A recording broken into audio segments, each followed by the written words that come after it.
All right, we mentioned William Zepeda, who had another outstanding performance, this time against Yeah. Giovanni Cabrera. Knocks Cabrera down in the third round with a vicious body shot.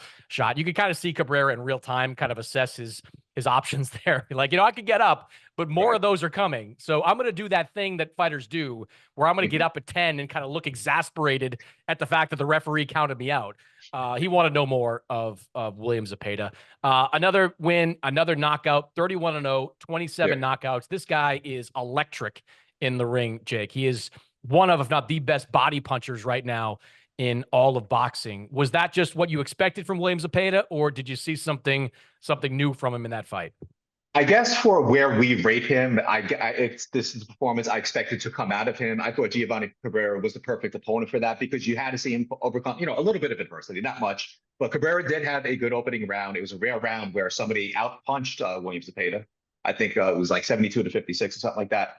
Once he got going in that second round, and especially to that body, yeah, it was just off and running. And that's vintage William Zepeda. It was more so than in March, where like Maxie Hughes gained a lot of mileage out of, that fight with George Kambosos, where a lot of people thought he won. But then once he got to Williams, it's like, okay, this is a completely different beast. That, he wasn't tested at all. This was a perfect, you talk about bridging that gap. It's like, they claim Williams Zepeda wants to fight Shakur and go get an awkward lefty. They got that. And Giovanni Cabrera, like I said, he had to overcome the little bit of adversity in the opening round. And this is everything we would hope for from Shakur for completely different reasons. We got that out of Williams Zepeda this weekend. Granted, a different but this is what you do. You don't play with your food. Once you have the guy hurt, you're in trouble. I love his mentality that like once he hurts someone to the body, that he's going to keep going, that he knows he's going to break him down and stop. That's a very dangerous place to be. I think he's miles better than even a couple of years ago, where like Golden Boy was pushing him. Then he had that little rough patch where he went the distance twice in a row, didn't look particularly good. They got him the right styles matchups to get him back out of the knockout streak, but now they're giving him those styles that he's going to have to face on the way up, and he's conquering them with ease. So this was yeah. yeah. Yeah, this was his what I think third straight southpaw, right? Like Yep. he had fought. So like I mean, I'm going to assume it's intentional. Like some of his like Maxie Hughes was kind of a decent name because of that Kambosos fight, but with Right. Shakur out there, fighting southpaw after southpaw, I start to think there's a method to the madness a little bit. I look to take people inside fight week in Ontario. I thought Giovanni Cabrera was way too aloof, right? Like Yeah. and that's kind of his personality. Like he's kind of like a laissez-faire type of Mhm. guy.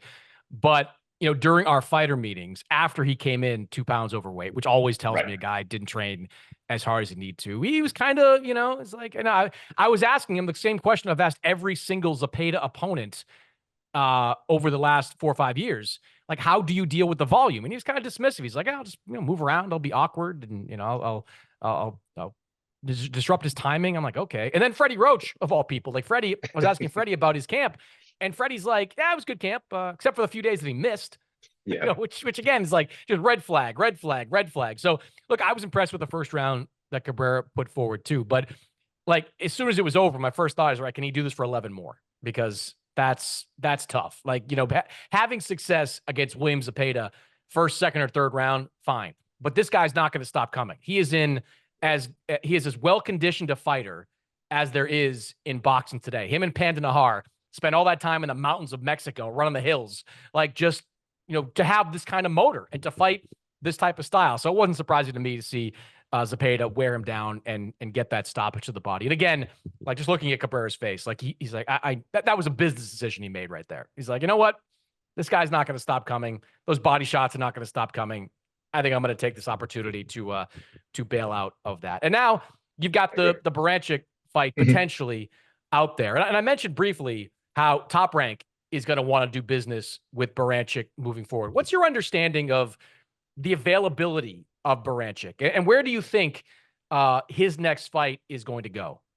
So when fighters fight for a vacant title, I know sanctioning bodies vary. Some demand that you have to do a mandatory title defense. Some, I think the WBC, you have to do 2 mandatory title defenses, although they're rarely enforced. So this could be a situation where, like, if Golden Boy is already on the phone with the WBO today, they work them. Look, you repeat it throughout the broadcast. Zepeda is #1 across the board.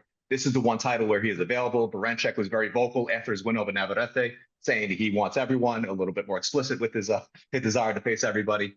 But this is where Golden Boy, as Zepeda told you, Oscar De La Hoya has to do his homework. He has to get on the phone with Paco. He has to work him because Carl Moretti's already mentioned that he wants to get Keyshawn Davis to Baranchek. And as we all know, WBO is usually whatever Bob orders. So if he wants Keyshawn Davis to go fight a WBO champion, the WBO might be inclined to do that, but they will have to follow their rules at some point. So I would love to see if they're serious about getting Zepeda to that title, especially if they want to fight Shakur next year. And I'm still a little bit apprehensive about that. But this is where Golden Boy really has to make sure the WBO, if there's room to enforce that mandatory, make it happen this week. Yeah, all due respect to Keyshawn Davis, who I think is a prodigious talent and is going to be a world champion someday. He's 11-0 at this point and has not beaten anyone really of consequence. Not to say Zepeda has beaten any A-level fighters, but Zepeda has now put together a pretty good run of B-plus level guys, from Jojo Diaz to Maxie Hughes. Now you got Giovanni Cabrera. He's like 2 levels, I think, above Keyshawn Davis at this point. So if you're talking about earning the opportunity, it's William Zepeda's to lose at this point. He's deserved that and does deserve to have that fight. So yeah, I think it's going to be a tug of war. But if it's based on merit, there's no doubt who has earned that fight up to this point. I'd like to see Zepeda get it because then, look, I don't think Shakur is going to duck him. I think Shakur wants to become the undisputed champion. I think if somehow Lomachenko beats Gervonta Davis, I think Lomachenko is going to run towards him too. I think we have the potential to get a lot of big fights at 135. So hopefully that happens sooner rather than later in that weight class.